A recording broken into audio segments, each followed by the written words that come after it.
So we're going to check the info addicts, but we have to take note of some of the civs that have 3 cities down already. That is a really big deal, and it kind of shows who's going to be somewhat powerful here in this campaign from now on. And so far, according to population, we have Spain at the top with nearly almost 650,000, almost nearly 650,000. India, number 2. And actually, wow, why is there such a drop-off here? Look at that. I mean, Spain has almost double the second place person in India, as well as, and that's India. India's supposed to have a lot of population. It's supposed to be a very focused empire. What's going on with Spain? I mean, oh, well, maybe they just have good lands. A lot of open terrain. A lot of farms. Did they pick up a wonder, or... Oh, Rock of Gibraltar is helping them out a lot. And that's actually a natural wonder. And I don't think Spain has any more cities, so that would explain it too. They've probably been pretty focused with that. Celts looking for their third city. Okay, yeah, well, that's a pretty big deal. So Spain's looking pretty good. Yeah, good deal for Spain. Crop yield is going to India.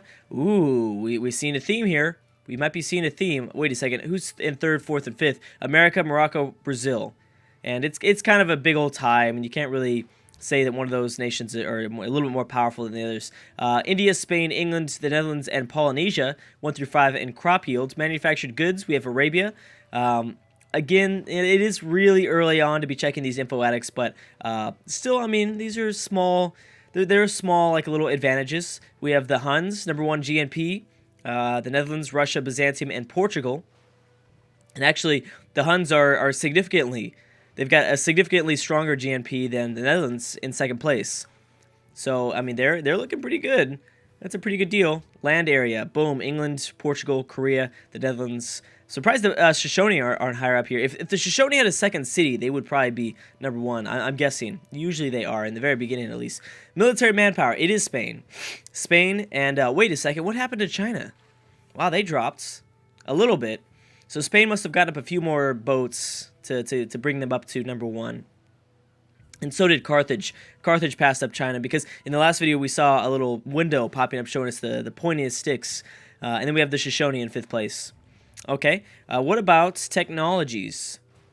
Technologies, that's me, so ignore that. We have the Mayans, Spain, Rome, England, the Aztecs, Venice, Morocco, Siam, Brazil. No one's really gotten too far ahead. I'm surprised to see the Mayans here number 1. Almost 2 technology above the average. 2 technologies above the average. I'm not sure what happened with them. Maybe they got... There's no ancient one. There's no ruins. I'm not sure how they were able to pick that up a little bit faster. Especially without, like, you know, population. They don't have population. I'm not sure where they must have gotten something there. Cities. Here we go. So, we have 5 nations with 3 different cities so far. The Inca, Polynesia, the Netherlands, Russia, England. So, you got to take notes of somebody like England with 3 cities, someone like the Netherlands with 3 cities, someone like Polynesia. And Polynesia, I mean, for a domination naval battle that we're kind of doing here, it doesn't really help out too much. I'm mainly looking at the Netherlands and England. Both of those civs with 3 different cities, that's a pretty big deal. Because they're already looking pretty good in terms of like their unique units and their advantages that they have naturally for like a domination, you know, naval sort of game like we're doing. So, yeah, England, Netherlands, if you pick them, they're off to a pretty good start. But, I mean, that's obviously not saying everything. Now, where are the... Oh, that's right. The Netherlands are over here. Yeah, actually, the Netherlands are looking really good because they could easily get up 4 or 5 cities. They wouldn't be like the best cities, but they could. They could get up 4 or 5 cities. So this is interesting because while nobody has deep sea sailing yet, the shallow waters just off the coast of these islands are going to get so just convoluted. It's going to be so messy because I mean people are trying to go through the same passageways, especially also because not that many people have open borders. Greece trying their best to move throughout here, trying to squeeze between Mecca and Babylon, and they will actually. There's land over here. Is anyone going to take this mountainy island? That's what I want to know. Who's going to bite the bullet and say, all right, fine. I mean, up north, this is not bad at all. You've got access to sugar, it looks like. Yeah, sugar, you know, there's a floodplain. I mean, that's not bad at all. I don't know why Austria's not doing it. Carthage looking really good. Look at that. Just fleets of Carthage that she already has up. She could be off to a fast start if she goes to war with somebody, though. I don't know who she'd go to war with. She's kind of surrounded by capitals. But then again, Mongolia isn't really protecting very much. Okay, so this is the fourth religion, and that was India founding Hinduism. Again, we haven't checked on all the beliefs. I'm going to wait for I think the fifth religion to be founded. Once we have all the religions, I'll double check. Yeah, China is doing good. And they're right next to nations like someone like Korea, who has no naval units whatsoever so far. At least not next to their capital. And the Archer is being sent away from the capital, which is an even bigger disaster if China were to try anything here. Oh, okay, never mind. They brought it back. Well, that's something. That is something. China must have access to iron, don't they? Do they? Yes, they do, because they have swordsmen. That's a big deal. On this map, strategic resources are going to be a really important source for everybody, because not everyone's going to have iron. Not everyone's going to have coal or oil or aluminum. It is, and well, it depends on, like, that late in the game, I'm imagining that most of these empires are going to consolidate. A lot of nations are going to get destroyed, I'm thinking, but we'll see. Yeah, we'll have to wait and see on that. Spain is looking good. Jeez. Spain could easily wipe out both Sweden and the Huns if they wanted to. I'm thinking, like, right now. Sweden, yes. The Huns, maybe not so much, but what are the warrior units going to do to the naval units? Nothing. But you're talking about, melee attacks. Again, that's something I'm forgetting. It's still really early on, so there's only, one boat that these AIs can build so far. I mean, it's not going to be too much longer. Babylon, Germany now friends. Babylon and Byzantium are now friends. There is some small battles going on here. The thing is, the Zulu can embark, I guess. I guess they're not embarking. As well as Denmark doesn't have a military. So it's kind of a big disaster all around. It was a smart war for both of these nations to team up with and do. Actually, now that I'm thinking about it, Polynesia is not going to have a good game. They are not going to have a good game because they're going to be losing cities. They settled cities fast, but they scattered them all over the place. They probably made a lot of people mad by doing that sort of thing. Morocco, building up the Great Wall. Very nice.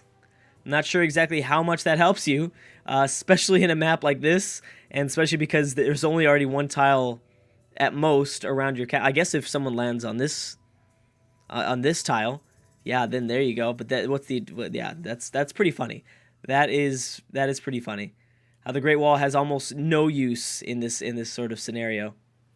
Almost no use. I mean, there are some nations that could have benefited from it a little bit more. Wow. America also grabbing Boston. Smart choice. Why did the Aztecs and Sweden let this go? Portugal. You guys all missed out on a really good opportunity. Even the Polynesians. I mean, technically they could get one more city. I still think that somebody's going to squeeze their way through here. Can they? No. Oh my goodness. No way. They can't. I think that it can't be under 3 tiles next to another city. There is no tiles that are less than 3 tiles from New York or Boston. So this is going to be fully an American island. Wow, and this is plains and grasslands. So they might be able to utilize this. These could be big populated cities. There's atolls out here, whales, pearls. Oh, is this pearls instead? Yeah, it's pearls. Napoleon's entered the medieval era. There's still some chunks of land. India going for their 3rd city. I'm thinking that it's just going to be just east of Mumbai, right? I mean, that would be smart. Don't split them up, man. That's where we're going to see the civs that have problems. Okay, and Persia's going to do it. Persia is the one to do it. Persia has been pretty brave at where they're settling at.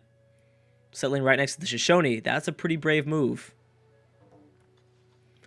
Babylon and the Mayans now friends. Montezuma has entered the medieval era.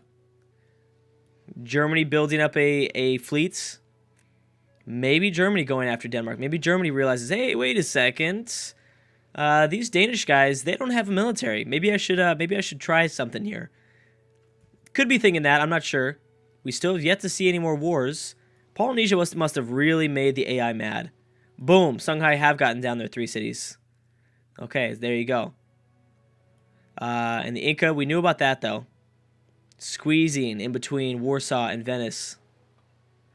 Might not be the best choice, but we'll see. Oh my gosh, this is just such a cluster F.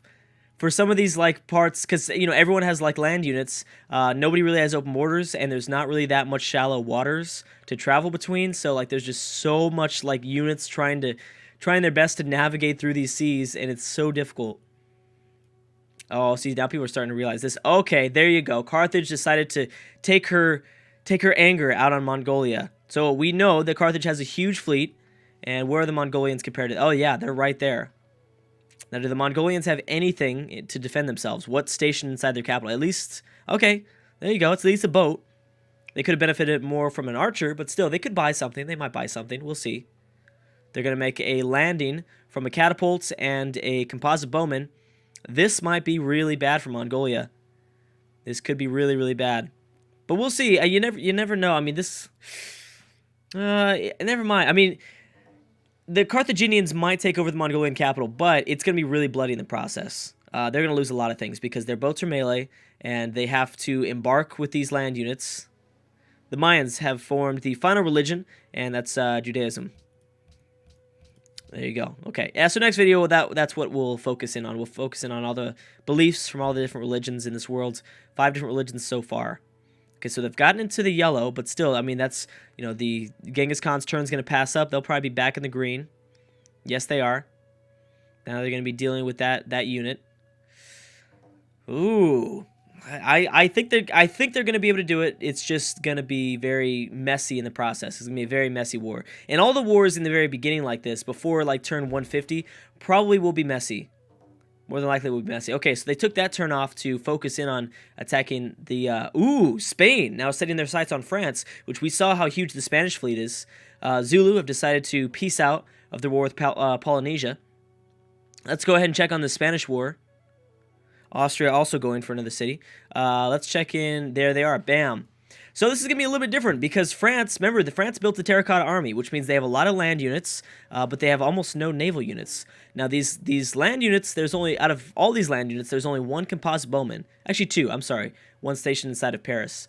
I don't see Isabella having that good of a time here.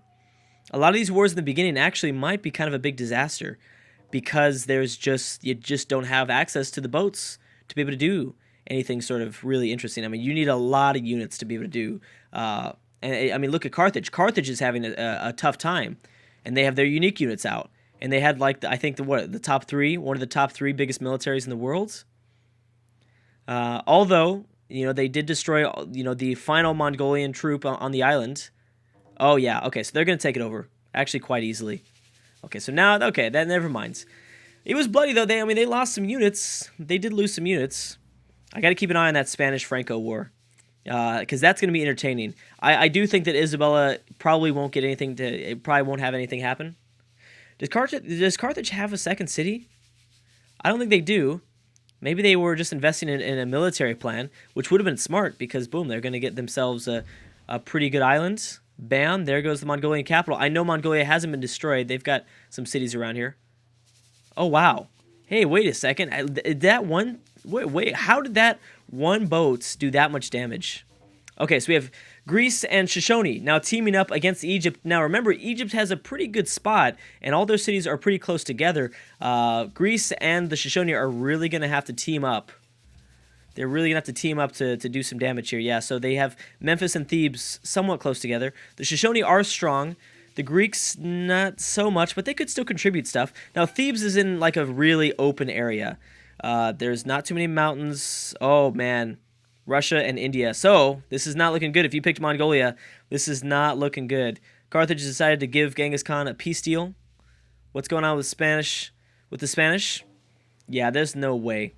There's no way. Spain's going to lose all their units here. Yeah, it's not going to happen. And where is that final Mongolian city? This is why it's going to be fun. At least, the toughest part, the hardest part about the borders will be in the very beginning. That will certainly change as we... Oh my gosh, look at the Russians. Where were the Russians going before? The Russians, I think, were trying to go for the Mongolian capital, but maybe it was too late or something like that. I'm thinking, maybe. Jeez.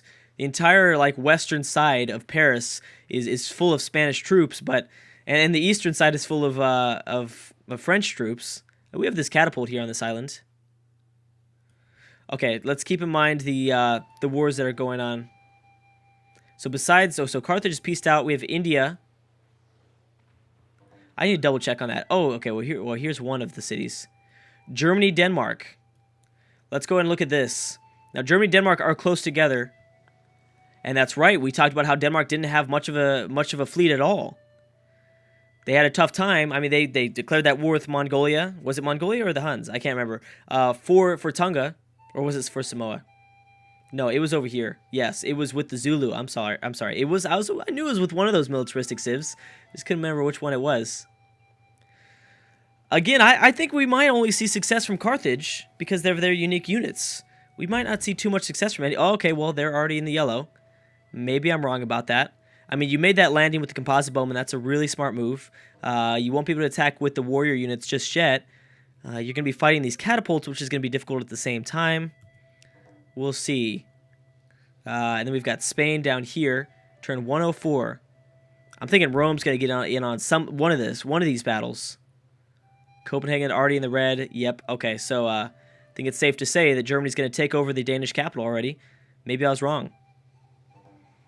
So if they're already having this much success this early, like I'm looking at the units and I'm like, man, this has got to be difficult for them. But they're already having this much success this early on.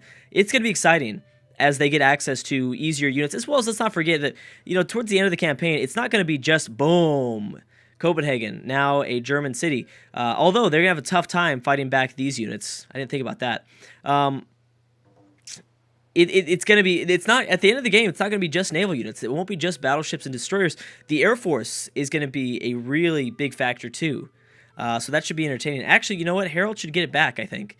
Now, Germany goes first. If they destroy the warrior unit, then they'll be okay, which they did not. Boom, they took it back. Uh-oh. Uh-oh.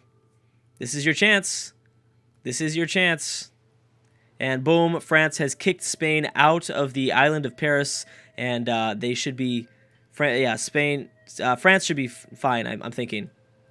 Okay, so here's the wars for the Shoshone War, the Shoshone Greek War against the Egyptians. Memphis is so close to falling, but they didn't get the last. They needed one or two more hits. What is Russia doing? So I'm trying to figure out what exactly Russia's doing. Greece is not really contributing anything here. And the Shoshone just kind of had a failed effort, and that's because Thebes and Memphis were so close together. That's why they probably had a pretty big disaster. See, the nations that get attacked that are already close together, like the Celts right next to them, they're gonna have a tough time, a really tough time. You're talking about 2 city bombardments, possibly 2 ranged attacks from garrisoned units. Those cities, those empires are gonna be doing really well for themselves. Boom, Copenhagen has been taken back, and that is it. Bam. Denmark has retreated. And that's it.